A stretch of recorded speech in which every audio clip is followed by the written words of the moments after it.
a question as well, because we were talking about science and spirituality. So that's something I'm interested in. There's some really thought-provoking leaders out there at the moment. So Dr. Dan Siegel, and I encourage anyone to look up his work. That changed my perspective on some really big things. And somebody by the name of Mark Gober, they have talked a lot about a consilience between hard science, I guess if you could call it that, and spirituality, and have spent a lot of time trying to convince these very sometimes narrow-minded hard scientists that spirituality has a place and can be tested. Could you talk a bit about that, Gabi, and what you've noticed in your journey around those two kind of disciplines coming together? So the biggest problem, I guess, with anybody who is trying to figure out the way things work, which is why spirituality and science exist in the first place. Somebody has ventured to discover what is really going on. Let's explore more and find more answers to explain what's going on. How can we deliver answer solutions to people? And what happens is we find separateness. Anytime we start to dig deep into something, we find that there is something that we don't have a full picture of. And in faith and in spirituality or in religion, a lot of times stuff is left open-ended. It is the way it is. And at some point, someone puts a period on it and says, that's just what it is. This is faith. The rest we can just leave to some unknowing source, or we shouldn't expect a solution. In science, the same thing happens, except scientists tend to say that, what we know, most of what we know, and the rest, they just kind of flick off. It is what it is as well. And if we really dig deeper, which a lot of us now are starting to, and this has been going on for hundreds of years, you find to see there are inconsistencies. And some people have wanted to connect the dots. The deeper you go, the more you realize that there must be something more to this. In terms of science, a lot of people ask, so what really is the universe? What is operating all of this matter? Once you get to the level of frequency of vibration, you start to think, okay, well, how can we explain then how everything comes together?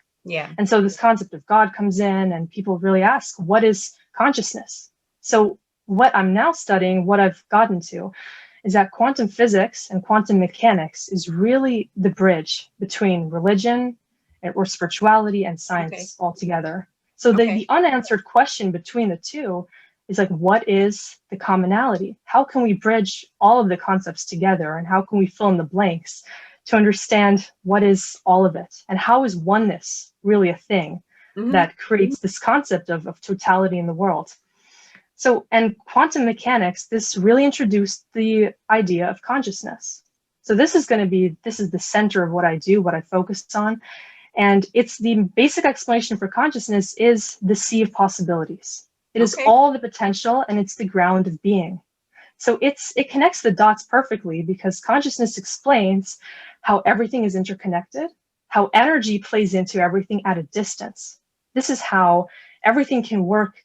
And there's like the butterfly effect, where say a butterfly flaps its wings in Texas, and there's going to be a tsunami halfway across the world, and phenomenons like this that otherwise science or spirituality just wouldn't be able to explain, or psychic phenomena like remote viewing, in which one person on one continent might be seeing something occurring halfway across the world.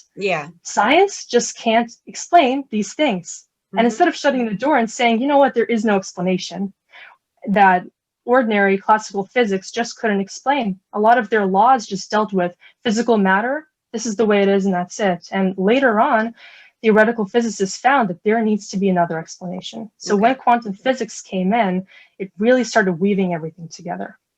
And it's interesting to look in terms of history, how in terms of this dichotomy between religion and science, it's always existed. Like Galileo is a great example. He's like the father of physics, but a lot of people don't know that he spent the last years of his life being under house arrest because the church totally ostracized him for his ideas. He tended to believe that there was this concept that the sun is in the middle of the universe and the earth is revolving around it. So it's very similar to what we believe today. And because what a crazy idea. No. Now it seems like that, but back then he was seen as a huge threat. And a lot of people now still see that. And so when you try to connect the dots, there's going to be someone in the spiritual community, the religious community, that's going to say, this doesn't make sense. It doesn't fit into my paradigm of reality.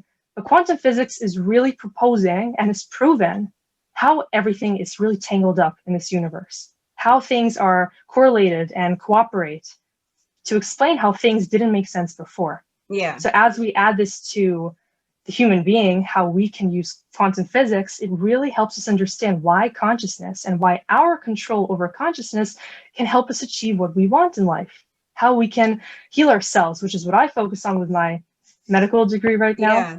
Is how utilizing our consciousness is the most important tool to healing ourselves, to looking at really why the problem set in.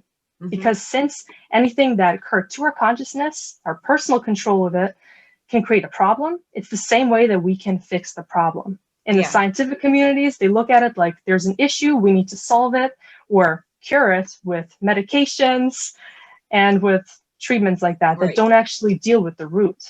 Right. And so that's something that really led me down this path to understanding that there's just more to it. And it's really sad to see that after so many hundreds of years, we haven't gone towards this understanding that the ancients told us about how everything cooperates, how we can heal naturally, how we can see how everything's connected. And instead, we're just pushing towards that scientific materialist view, where now a lot of this is seen as pseudoscience, even though it has been proven. And we can really use this to help shape our lives for the better. Yeah.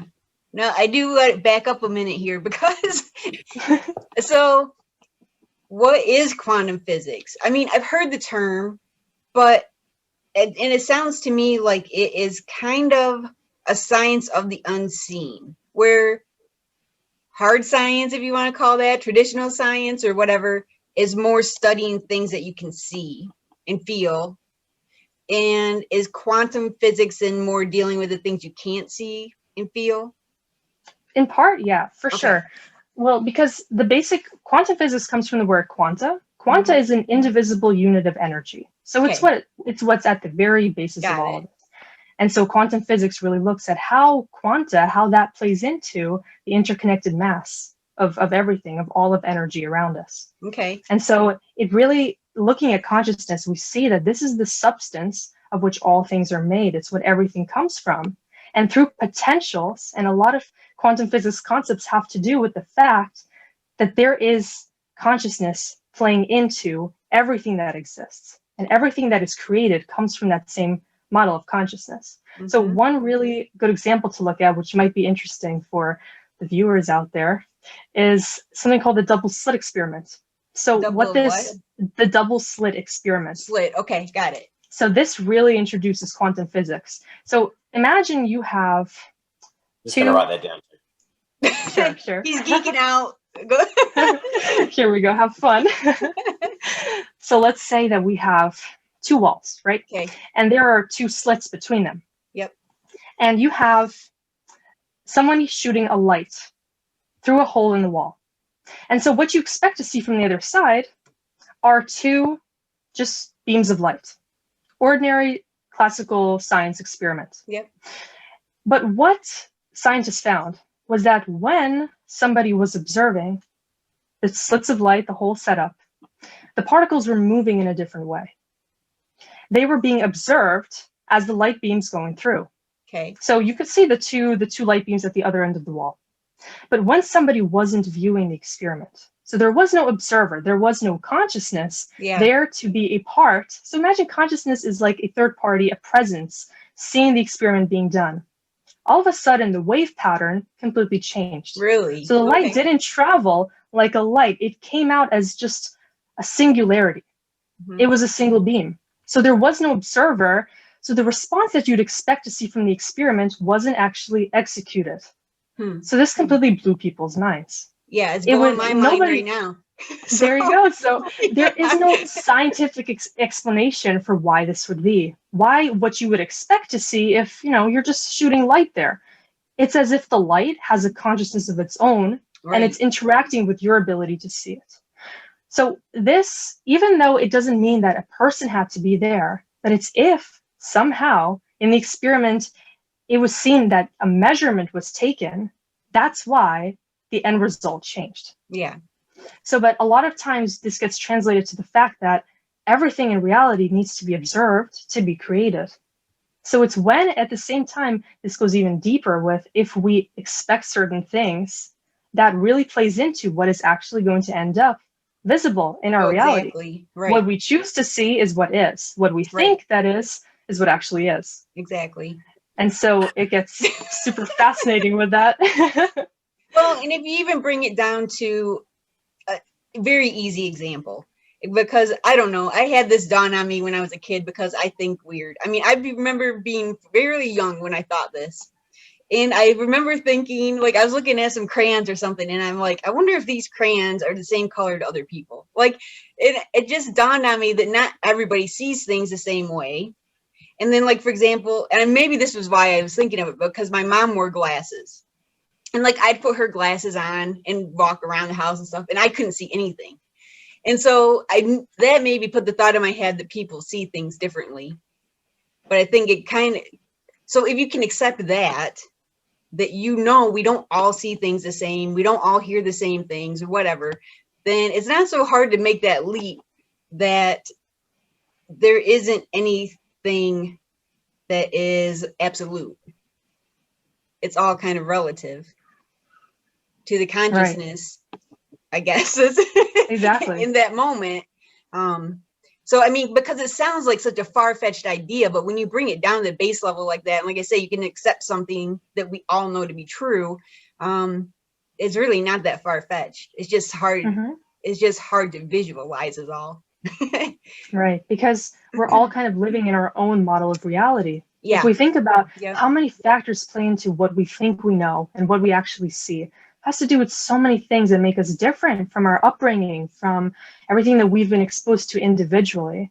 So obviously that would explain why our filter of truth, what we think is true in the world, has to do with what we've been exposed to. Right. A lot of us, our ideas have to do with what we were fed through the media, through parents, through our environment. And so how then is consciousness played into it, it would seem, if we kind of already determine our future based on our past? But that's when we need to realize that we have that role as the conscious observer. We get to choose now what reality we want to make of it. And that's kind of what happened with Newtonian physics, going back to science.